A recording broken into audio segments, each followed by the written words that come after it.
हम आपसे ये भी जानना चाहेंगे कि हस्ताक्षर अभियान की भी आप शुरुआत कर रहे हैं। हस्ताक्षर अभियान शुरू करने के पीछे का क्या कारण है? हस्ताक्षर अभियान जो है वो बिहार में 3 विषयों पर जिस पर जनता के साथ सबसे बड़ा विश्वासघात हुआ है, वो 3 विषय हैं। जातीय जनगणना और उसके आधार पर समाज को सुधार देने का जो झूठा वादा किया गया वो, दूसरा जो दलित महादलित परिवारों को, भूमिहीन परिवारों को जमीन देने की बात कही गई वो, और तीसरा भूमि सुधार के जरिए बिहार में भूमि की समस्या को सुधारने का जो वादा किया गया।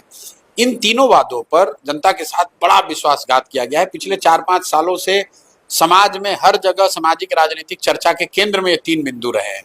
पहला, ये जातीय जनगणना की जातीय जनगणना होगा सबका जीवन सुधर जाएगा।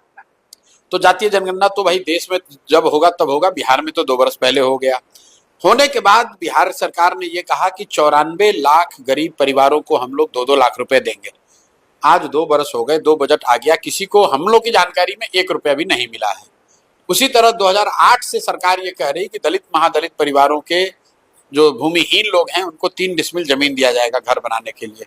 अभी तक 2.34 लाख लोगों को ही ये जमीन मिली है सरकारी आंकड़ों के हिसाब से। प्लानिंग कमीशन तो बता रहा है कि उसमें से भी आधे से ज्यादा लोगों को जमीन कागज पे मिली है।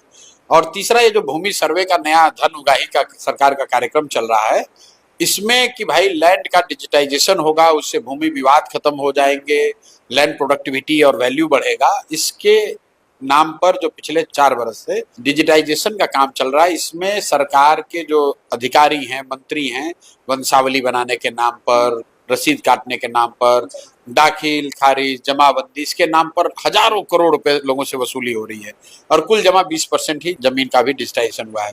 तो इन तीनों मुद्दों को लेकर हम लोग पूरे बिहार में जाना चाहते हैं, घर घर जाना चाहते हैं और लोगों को जाकर बताना चाहते हैं कि पूछना चाहते हैं भाई ये बताओ, ये तीनों चीज पर तुमसे बात हो रही है, किसी के नाम पर तुमसे वोट लिया जा रहा है, तुमको मिला या नहीं मिला।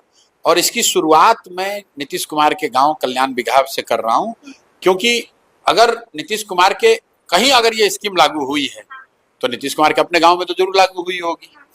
अगर बिहार में भूमि सर्वे में या भूमि के दाखिल खारिज में जमीन में पैसा नहीं लग रहा है तो कल्याण बिघा में तो नहीं लग रहा होगा। तो इसलिए मैंने कहा कि भाई मैं कल्याण बिघा ही जाता हूँ और वहीं पर घर घर जाकर ये पूछूंगा कि भाई बताओ तुम्हें 2 लाख रुपया मिला कि नहीं मिला, और वहां के दलितों से पूछूंगा कि 3 डिसमिल जमीन मिली कि नहीं मिली, और वहां के सभी लोगों से ये पूछूंगा कि आपका जो जमीन का रसीद आप कटा रहे हैं या जो दाखिल खारिज करा रहे हैं, जमाबंदी भूमि सर्वेक्षण जो हो रहा है वो क्या कल्याण बिघा में लोगों को राहत उसमें मिली है, उनको पैसा नहीं देना पड़ा है कि नहीं। इन तीनों विषयों को ले जाकर मैं कल्याण बिघा से शुरू करूंगा। और लेकिन आपको लगता है कि लोग एतबार करेंगे आपकी बात पर हस्ताक्षर करने